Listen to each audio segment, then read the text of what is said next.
오늘 주시는 하나님의 말씀 보겠습니다. 창세기 9장 18절에서 29절까지 말씀입니다. 방주에서 나온 노아의 아들들은 셈과 함과 야벳이며 함은 가나안의 아버지라. 노아의 이 세 아들로부터 사람이 온 땅에 퍼지니라. 노아가 농사를 시작하여 포도나무를 심었더니 포도주를 마시고 취하여 그 장막 안에서 벌거벗은지라. 가나안의 아버지 함이 그의 아버지의 하체를 보고 밖으로 나가서 그 두 형제에게 알림해 셈과 야벳이 옷을 가져다가 자기들의 어깨에 메고 뒷걸음쳐 들어가서 그들의 아버지의 하체를 덮었으며 그들이 얼굴을 돌이키고 그들의 아버지의 하체를 보지 아니하였더라. 노아가 술이 깨어 그의 작은 아들이 자기에게 행한 일을 알고 이에 이르되 가나안은 저주를 받아 그의 형제의 종들의 종이 되기를 원하노라. 또 이르되 셈의 하나님 여호와를 찬송하리로다. 가나안은 셈의 종이 되고 하나님이 야벳을 창대하게 하사 셈의 장막에 거하게 하시고 가나안은 그의 종이 되게 하시기를 원하노라 하였더라. 홍수 후에 노아가 350년을 살았고 그의 나이가 950세가 되어 죽었더라. 아멘. 2023년은 은혜로 모든 일을 받고 누리고 살고 싶은 마음에서 모든 말씀을 은혜로 준비하였습니다. 지난주에 먹거리의 은혜를 여러분에게 나누었는데 소금으로 만나게 하는 인생 살으셨죠? 아마 그럴 줄 알겠습니다. 오늘은 덮어주는 은혜를 이제 누리며 이 덮는 은혜가 얼마나 큰 은혜인지 함께 살면서 덮어주는 우리의 삶이 되기를 소망합니다. 노아의 가족들이 방주에서 나왔습니다. 노아가 방주에서 나와서 첫 번째 한 일은 정결한 짐승을 잡아서 하나님 앞에 제사 드리는 거예요. 그 제사를 통해서 하나님은 무지개 언약을 통해서 내가 다시는 물로 심판하지 않겠다라고 하셨습니다. 그 이후 노아의 가족들은 한번 노아의 아들 3명이 있지요. 여러분 한번 생각해 보실래요? 시작. 셈, 함, 야벳이고 그 며느리들이고 또 노아의 아내들 8식구가 방주 안에서 나왔습니다. 하나님은 노아의 아들 셈과 함과 야벳을 통해서 온 땅에 생육하고 번성하여 땅에 충만하기를 하나님은 바라셨습니다. 또 그리고 하나님의 뜻대로 셈과 함과 야벳을 통해서 온 세상의 인류들이 퍼져 나갔던 것도 사실입니다. 노아의 가족들이 함께 이 땅을 밟으면서 했던 일 가운데 하나가 농사 짓는 거였습니다. 포도나무 농사. 노아가 이 땅에서 살아가는 데 있어서 포도나무를 심었습니다. 그리고 포도나무를 심었더니 포도가 열렸습니다. 포도주를 마시고 취하여 그 장막 안에서 벌거벗었다는 겁니다. 여기서 우리가 함께 생각해 볼 일이 한 가지 있습니다. 에덴 동산에 쫓겨난 아담과 하와에게 하나님은 가죽 옷을 입혀 주셨습니다. 그 부끄러움을 가린 것입니다. 그래서 사람들은 그 부끄러운 수치를 하나님께서 가려주셨는데 그 이후에 모든 사람들이 그 부끄러움을 가리는 옷을 입기를 시작했습니다. 근데 그 옷을 벗어버린 거예요. 하나님이 입혀주신 그 옷을 포도주에 취하여서 발가벗고 장막에 있었던 것입니다. 술은 더군다나 포도주는 사람을 취하게 합니다. 그래서 잠언에 보니까 이런 말씀으로 기록되어 있습니다. 잠언 23장 29절 30절 32절 말씀인데 우리 함께 같이 읽어보겠습니다. 재앙이 네게 있느뇨, 근심이 네게 있느뇨, 분쟁이 네게 있느뇨, 원망이 네게 있느뇨, 까닭 없는 상처가 네게 있느뇨, 붉은 눈이 네게 있느뇨, 술에 잠긴 자에게 있고 혼합한 물을 구하러 다니는 자에게 있느니라. 그러시면서 31절에 뭐라고 말씀했냐 하면 포도주는 붉고 잔에서 번쩍이며 순하게 내려가니 시작. 너는 그것을 쳐다보지도 말래요. 모든 재앙의 근원, 모든 타락의 근원이 어딨냐? 바로 술이라는 거예요. 그런데 그 술 중에서 포도주라고 하는 것은요 순해서 자꾸 땡긴다는 거야. 그러니 잠언 기록자가 그러니 너는 포도주 쳐다보지도 마라.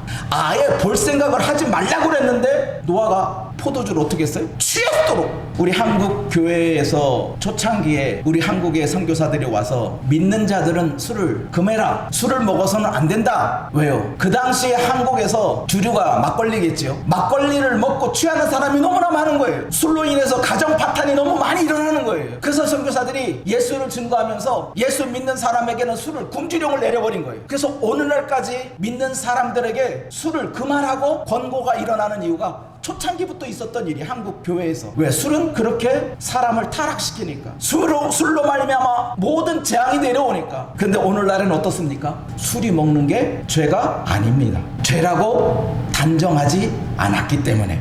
그래서 우리 술 드시는 분들이 자주 이용하는 것이 술 취하지 말라 그랬지 술 먹지 말라는 말은 없다. 술은 먹어도 되지만 취해서는 안 된다라고 항변을 해서 많은 사람들이 그래 술은 먹어도 되는데 취하도록 먹어서는 안 된다라고 자의적인 해석을 하기 시작했어요. 그런 시대가 오늘날에 와서는 어떤 시대까지 됐냐? 맥주는 술이 아니다까지 왔어요. 우리 서원교회 성도들은 어떤가요? 맥주가 술입니까? 술이 아닙니까? 안 먹어봤으니까 모른다가 정답이겠죠? 먹어보신 분은 알 거예요. 맥주가 술인지 술이 아닌지. 과연 유럽에서 있는 포도주가 거기는 항상 식사할 때마다 포도주가 딱 올라옵니다. 그러니 그 유럽의 문화로 보면 이 포도주라고 하는 것은 술로 인정하기보다는 그저 즐기는 음식으로 취급합니다. 술에 취하여 발가벗고 누워버린 이 노아의 모습을 보고서 두 가지의 반응이 일어났습니다. 벌거벗은 노아를 벌거벗었다고 부끄러운 수치를 다 드러냈다고 들추어내는 사람이 있는가 반면에 그 부끄러운 벌거벗은 하체를 벌거벗은 몸을 덮어주는 자가 있어요. 어떤 잘못된 일에 대해서 그 잘못한 일을 꼬치꼬치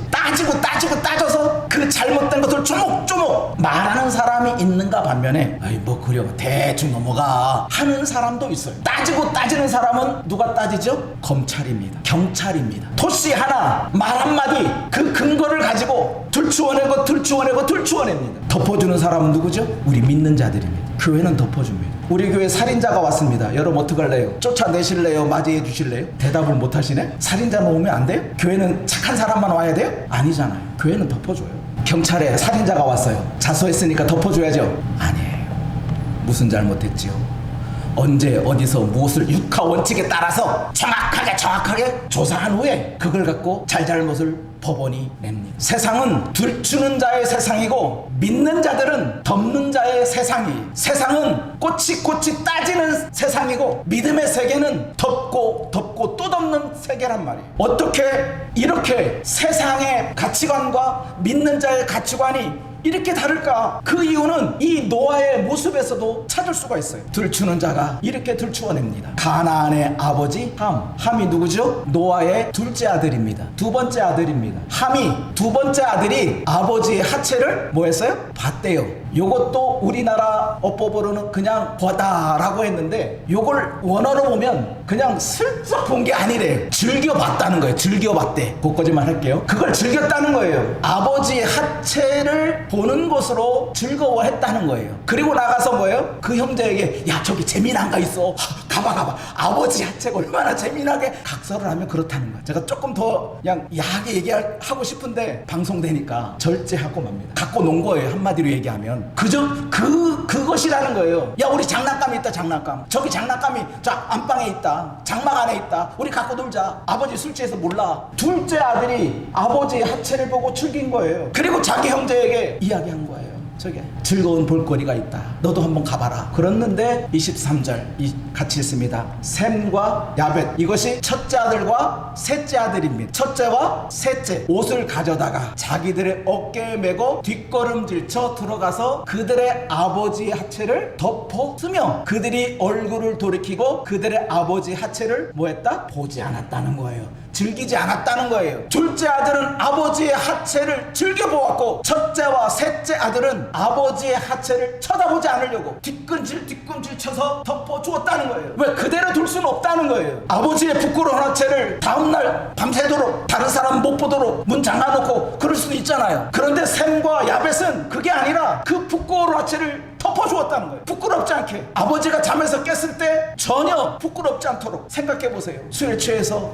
깼는데 자기 몸이 홀라당 벗겨져 있어. 노아가 얼마나 창피하겠어요. 아들들에게, 더군다나 자기 며느리들이 있는데 며느리들의 얼굴 들낯이 있겠어요? 얼굴을 쳐둘 수가 없어요. 그러니 함과 야벳은 그 부끄러움을 그냥 둘 수 없어서 덮어버린 거예요. 그러니 노아가 잠에서 깨도 부끄럽지 않도록 한 거예요. 그 수치를 가렸으니 때가 되어서 예수님께서 노아의 홍수의 이야기를 하시면서 인자의 임함도 이와 같다라고 했어요. 이와 같다 하시면서 두 사람이 밭에서 일을 하고 있습니다. 그런데 어떻게 됐죠? 한 사람은 데려감을 당하고 한 사람은 버려둠을 당했어요. 그리고 두 사람이 맷돌을 갈고 있어요. 맷돌질을 하고 있어요. 그런데 어떻게 했어요? 한 사람은 데려감을 당하고 한 사람은 버림을 당했어요. 아니 똑같아요. 아니 도대체 똑같이 밭에서 일을 하고 있는데 어떻게 한 사람은 데려가고 한 사람은 버림을 당해요? 두 사람이 똑같이 맷돌질을 하고 있는데 한 사람은 데려감을 당하고 한 사람은 버림을 당해요? 도대체 그 근거가 뭐냐? 그 근거가 뭐냐 도대체? 똑같은 일이라도 어떻게 일을 하냐는 다른 거예요. 한 사람은 옳은 일을 했기 때문에 한 사람은 데려감을 당하는 것이고 한 사람은 옳지 않은 일을 했기 때문에 버림을 당하는 겁니다. 두 사람이 같은 일을 하고 있다가 한 사람은 데려가고 한 사람은 데려감을 당하지 못하고 버림을 당하는 이유가 한 사람은 반일을 해도 덮어주는 담일을 했고 한 사람은 반일을 하는데 시팔저팔하면서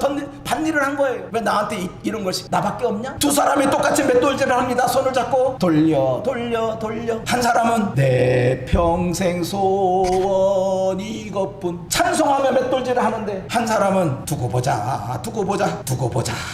하고 맷돌질을 하고 있어요. 똑같은 일을 하여도 어떤 일을 했냐에 따라서 하나님은 그 사람에 대해서 데려감 당하는 사람이 있고 버림을 당하는 사람이 있다는 거예요. 그러면서 이렇게 말합니다. 그런즉 너는 깨어있으라. 어느 날에 너희 주가 임할는지 너희가 알지 못한다. 어떻게 할 건데? 여기 노아의 두 아들처럼 노아의 세 아들이 한 사람은 아버지의 하체를 부끄러운 하체를 보고 즐기는 아들이 있는가 반면에 두 아들은 아버지의 하체를 보지 않고 그 부끄러운 아들의 흑취를 덮어주었어요. 술에서 깬 아버지가 그들을 축복하기 시작합니다. 자기 아들들의 행위를 다 들었습니다. 다 보고받았습니다. 누가 이야기했는지는 아마 저는 셈과 야벳은 아버지한테 그 사실 자체도 안 알렸을 것 같아요. 근데 함이 아버지한테 고자질한 것 같아. 아버지가 있을 때 이런 일이 있었어요. 나는 아버지 하체를 보고 죽였는데 형과 아우는 그냥 몰래 와서 덮었어요. 아마 그랬을 것 같아요. 셈과 야벳은 아버지한테 그것 자체도 말하지 않았을 것 같아요. 그러니까 노아가 술에 깨어서 그 얘기를 듣고 났더니 가나안은 저주를 받는데 이 가나안이 누구냐? 바로 함의 장자예요. 함의 아들이에요. 앞에서 아버지의 하체를 본 사람은 함입니다. 근데 노아는 누구를 저주하죠? 함의 아들을 저주해요. 이 본문상의 흐름으로 보면 이거 뭔가 아버지의 잘못을 아들이 책임을 지는 건가? 이렇게 생각할 수 있는 소지가 다분합니다. 근데 왜 아버지 함의 잘못을 그 아들 가나안에게 저주를 선포하느냐? 아버지나 아들이 같다는 거예요. 조금 제가 유추해보면 아까 함이 자기 형제들에게 아버지의 하체를 알렸다고 그랬잖아요. 그랬더니 자기 아들한테도 얘기했던 것 같아. 그 아들이 가나안이 그 할아버지 하체를 보고 뭐예요? 또 즐긴 거야. 똑같은 일을 한 거예요. 아버지처럼. 그러니 아버지와 아들이 같은 일을 행하는 것으로 보고 하나님은 가나안을 저주한 거예요. 너는 종이다 종. 너는 종으로 살아라. 그러시면서 셈의 하나님을 찬송한다. 셈은 가나안을 종으로 삼을 거다. 야벳은 어떻습니까? 셈의 장막에 함께 거한다.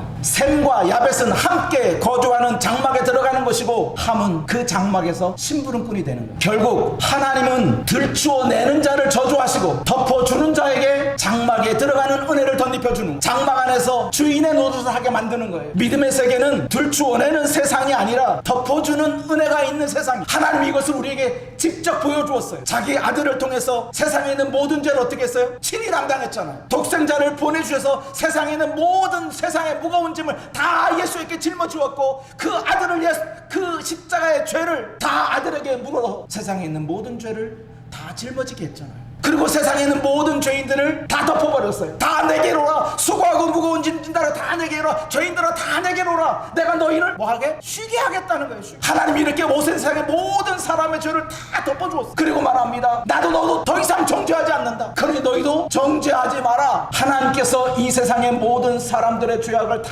덮어주었듯이 우리 또한 예수님의 그 띠를 본받아서 덮어주는 자로 살아야 돼. 덮는 자의 은혜가 있는 거예요. 베드로 사도가 이것을 우리에게 이렇게 강조하고 있습니다. 시작. 무엇보다 뜨겁게 서로 사랑할지니 사랑은 허다한 죄를 덮느니라. 우리가 다른 사람의 죄를 덮을 수 있었던 이유는 죄를 용납하기 때문에 그 죄를 다 수용하기 때문에 아니에요. 우리는 죄를 절대 용납하지 않아요. 교회는 모든 죄를 다 배척해요. 그러나 죄 지는 사람을 다 수용하는 이유는 그 영혼을 사랑하기 때문에, 죄에 대해서 관용함이 있기 때문이 아니라 죄는 용서할 수가 없어요. 죄는 용서할 수 없으나 사람은 용서가 되는 거예요. 왜? 예수께서 우리를 덮어주었듯이 죄는 용서할 수 없으나 그 사람은 용서할 수 있는, 그게 사랑이기 때문에. 그러므로 사랑으로 셈과 야벳은 아버지에 대한 사랑이 있기 때문에 덮는 자로 살았던 것이고, 함은 아버지의 그 부끄러운 것을 들추어내고 아버지의 하체를 조롱했으니 아버지에 대한 사랑이 없는 거예요. 존경이 없는 거예요. 그러니 아버지의 하체를 보고 놀림거리로 삼았던 함은 저주를 받게 돼. 아버지의 하체를, 부끄러운 하체를 덮어준 셈과 야벳은 장막 안에 사는 사람이 된 거예요. 우리 성도들도 이 덮어주는 은혜를 내가 받았으니 우리 또한 덮는 자로 살아야 돼. 오늘 말씀 이렇게 정리해 봅니다. 시작. 들추는 자가 의인이 아니에요. 덮어주는 자가 의인입니다. 다 들추어내서 다 깨끗하게 빠는 자가 의인이 아니에요. 다 씻어내고 다 털끝만큼 빨고 빨아서 깨끗하게 만드는 자가 의인이 아니에요. 더럽지만 끌어안는 거예요. 참 몰았지만, 참 못됐지만 그를 안아주는 거예요. 그가 의인이에요. 덮는 은혜가 이렇게 너무나 크나큰 은혜입니다. 우리 성은의 가족들은 이 덮는 은혜를 받았으니 우리 일평생 덮어주는 자로 살기를 간절히 축원합니다. 기도하겠습니다. 나의 곁에 계신 주